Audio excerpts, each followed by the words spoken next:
Hello po mga kababayan at mga kaibigan. Welcome po muli dito sa Simply Talkies Vlog. Tayo po ay magbibigay ng maiksing komento, opinyon at reaksyon sa mga mainit na usaping politika sa ating bansa.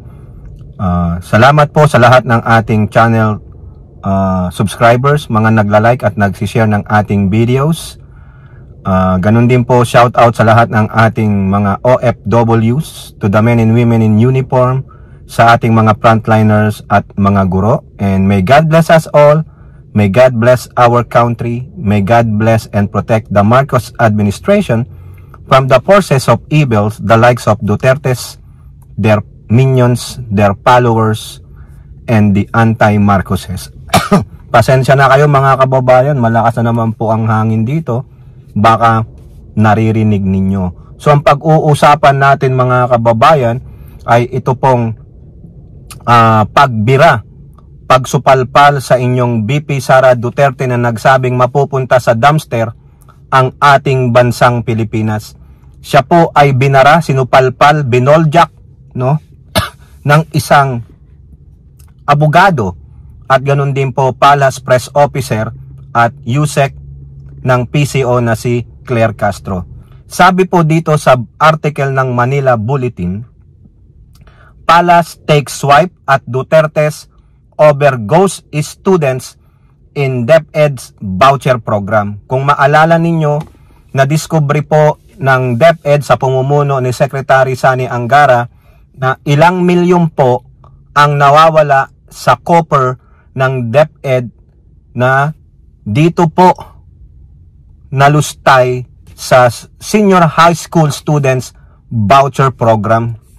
Ito po na hindi mapaliwanag bakit ang daming private school na naniningil sa DepEd pero hindi naman lang mapulpil yung obligasyon sa mga senior high school students. Kumbaga, naniningil sila pero mga ghost students ang nandoon. Natukoy nga po ng DepEd na may mga 12 na private schools na tumatanggap nitong voucher program pero mga ghost students. Hindi lang po pinangalanan yung mga private schools, probably for their protection. At higit sa lahat, humingi na po ng tulong ang DepEd sa NBI para po imbestigahan ang bagay na ito. O ayan na po, malamang merong magbabalik ng pera sa gobyerno. At dapat kasuhan din ang mga ito kung sila ay nakipagsabwatan sa dating mga DepEd officials na tulad ni Sara Pusit Duterte na namimigay ng mga sobre-sobre. Okay? So ngayon, nung sinabi ni Pusit na ang bansang Pilipinas ay mapupunta sa dumpster dahil hindi marunong mamuno ang nasa Malacanang, dahil hindi matino ang pag-iisip ng namumuto na nandoon sa Malacanang. O ngayon, binakbakan po siya dyan ni Yusek Castro. Palace Press Officer and Communication Undersecretary Claire Castro said, with the potential recovery of 65 million. 65 million pala ang pwedeng ma-recover ng gobyerno sa mga ghost student scheme at DepEd's voucher program, the agency, yung Department of Education, will not be put to dumpster. O sinong ida-dumpster natin? Si Sara Duterte dahil malapit-lapit na po yan. Mag-antay lang tayo kay Chis Escudero, no? Sabi ni Chis Escudero kasi sa impeachment trial, it will be on my own time frame. Either na ma-violate niya ang constitution kasi naka-recess kami. Violation yan sa aming rules and regulation. Mas mahalagang sundin ang rules and regulations ng Senate kaysa sa constitution kasi mas mataas po ang rules and regulations ng Senate kaysa sa Constitution. Di ba, Chis Escudero? She highlighted that based on the investigation, the ghost student anomaly started in 2021 to 2023. So, nung 2021 to 2022, presidente pa dyan ang tatay niya. So, sino ang namumuno sa DepEd? Si Briones. Dapat yun, kasuhan din yun, no? Imbestigahan. Tapos, nung umupo si Pusit, 22 to 23. Kalagitnaan ng 24, nag-resign. Oo, give me 100 billion more. I will fix the problem of DepEd in 6 years. Ayun, nag-quit. Ayun po yung solusyon niya. Kasi hindi yata na ibigay yung 100 million kasi kulang pa eh. Yung pala may pinaghahandaan na 2.5 million dollars pambayad sa abogado ni Digong. Di ba? Oh. So, with this result, we can now say that DepEd will not be put to dumpster. Correct, ah? The palace official even question whether an investigation will be conducted if current DepEd secretary did not take over. Ayun ang problema dun. Baka, itong mga to, nagkausap-usap tapos, porsyentuhan na lang. Oh, Madam, Sir, saan ko po i-deposito? Oh, di ba, Trillanes? Oh, wake up, Trillanes. Wakey. Dapat, tama po ang aksyon ng DepEd Secretary Angara. Humingi ng tulong sa NBI. O, walang whitewashing ha. Ako po nag-aantay dyan, Secretary Angara. Walang whitewashing. Okay? Dapat talaga mapanagot ang mga opisyal ng DepEd at mga private schools na tumanggap nitong senior high school voucher na nagsabuatan. No? Talagang dapat ipatupad ang batas. Hindi pwedeng baluktutin ang batas tulad ng mga ginagawa ng Duterte. Kung nagkataon po kaya na hindi pa po siya ang naging pinuno nito, baka hindi pa po naimbestigan at hindi natin ma-recover ang 65 million na pondo mula sa ghost students. I agree. Kung hindi si Secretary Angara ang pumwesto dyan, matalino ang Pangulo eh. Di ba? Oh, tiyak.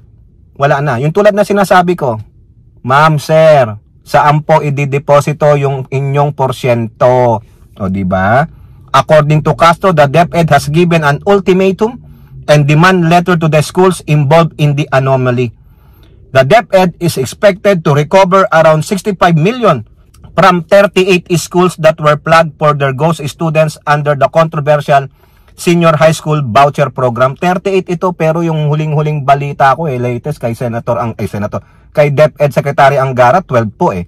Yung talagang nakita nila na malaki ang mga tinanggap. So, ano po sa MBI we are very expectant, no? Sa DepEd Secretary we are expecting a good result. Wala pong whitewashing. Alam ko mga transparent naman kayo and held accountable those yung mga nagsabuatan dito, lalo na si Pusit, di ba? Kaya ang DepEd ay hindi mapupunta sa dumpster, lalo na ang ating bansang Pilipinas. Yan po ang pautot ni Pusit. Akala naman niya pag naupo siya, hindi pupunta lalo sa dumpster, baka nga sa inidoro o baka dun sa landfill na pupunta kasi hahakutin na, di ba? Dapat isama nyo na sa dumpster si Pusit. Buhatin ninyo at ilagay nyo sa dumpster. Ganyan po ginagawa ng mga nasa ibang bansa eh. If they are disappointed with their legislators, with their leaders, aabangan po nila sa labas ng opisina. May napanood po akong video eh. Inabangan talaga sa labas ng opisina, binuhat siya, tinapon sa dumpster. Ibig sabihin, binabasura ka namin dahil wala kang kwenta. Ganyan po dapat ang mga gawin sa mga earing officials natin, sa mga politiko na puro pangako lang pagdating ng kampanyahan, pagdating na naupo na, makipagtulungan na lang kayo. Wala akong maibibigay na 10K sa inyo. Mga leche kayo. Campaign promise lang yon. Naniwala naman kayo. Di ba ganun dapat? Yun ang mga taong binubuhat sa dumpster. Mag-jetski ako sa West Philippine Sea. Itayo ko ang bandila doon sa China. Tapos sasabihin, mga gunggong kayong mga Pilipinong naniwala sa akin. Campaign, ano lang yun, slogan. Di ba? Masyado tayong gullible mga kababayan eh. No, ang tatamis ng dila, parang mga demonyo, pag nakuha na ang gusto sa atin, babayu. Di ba? Now, yan, meron ng isang mambabatas, isang senador na meron pong sinabi sa DepEd. Ito si outgoing Senator Coco Pimentel. Mukhang tumatakbong po yata itong mayor ng Marikina, no? Correct me if I'm wrong, Coco Pimentel. Sa politiko, Coco Pimentel urge strict DepEd monitoring of voucher program. I agree.